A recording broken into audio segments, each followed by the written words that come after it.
Good morning, everyone. This week's Torah portion begins with the counting, the census of the Jewish people. And Rashi tells us, why does God count the Jewish people continuously?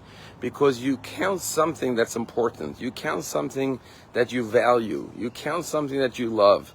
Because God loves us, He counts us constantly. And how are we counted? We're counted from the age of 20. Why the age of 20? Because the Torah says repeatedly, Kol Yotzei Tzava b'Yisrael. Everyone who went out to war amongst the Jewish people, and the age that you were drafted to the battlefield was the age of 20. But the question is, why is it that this expression of God's love for us, by counting us, to saying that each one of you matters, each one of you counts, is associated with war and with battle? And so the commentaries explain that there's physical battle and there's spiritual battle. And therefore, when the Torah says God counts us from when we go to war, Yotzei Tzava, it means that we go to war with ourselves, that we challenge ourselves, that we grow. Because you cannot expect victory without war. And in order to be successful, in order to achieve great things, we have to be willing to fight for it.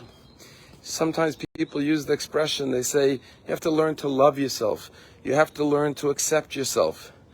And the truth is, in some regards, you have to accept yourself if that's the best you can do. But if it's not the best you can do, it's a mistake to love yourself as is or accept yourself as is, because there's a better version of yourself waiting. So which version of yourself do you want to learn to love? The version of who you are now or who you can become?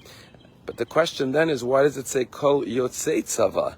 Go out to battle. When you go out to battle physically, you have to leave to the battlefield. But when you're going out to battle against yourself, where are you going? The answer is quite obvious. Kol Yotzei Tzava means that in order to fight, in order to battle with yourself, in order to become better, in order to grow spiritually, you have to be willing to leave behind your old self. You have to be willing to leave your comfort zone. You have to be willing to go beyond yourself. You have to go out to battle.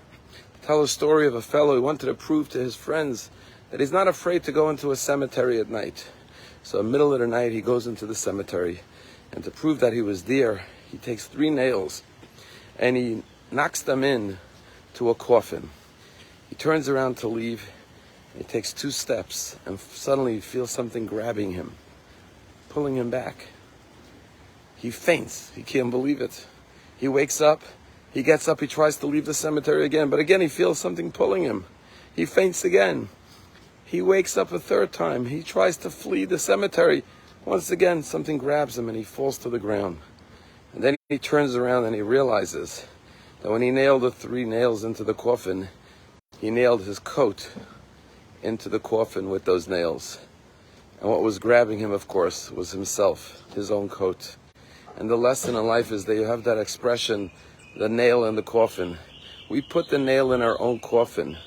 The only thing that holds us back is ourselves. When we tell ourselves we cannot achieve this or that, or we say, I'm good enough as we are, because we're afraid to go out of our comfort zone, that is when we are held back, not by anything outside of us, but by ourselves. Don't limit yourself. Go out to battle and become the best you can possibly become. Have a wonderful day.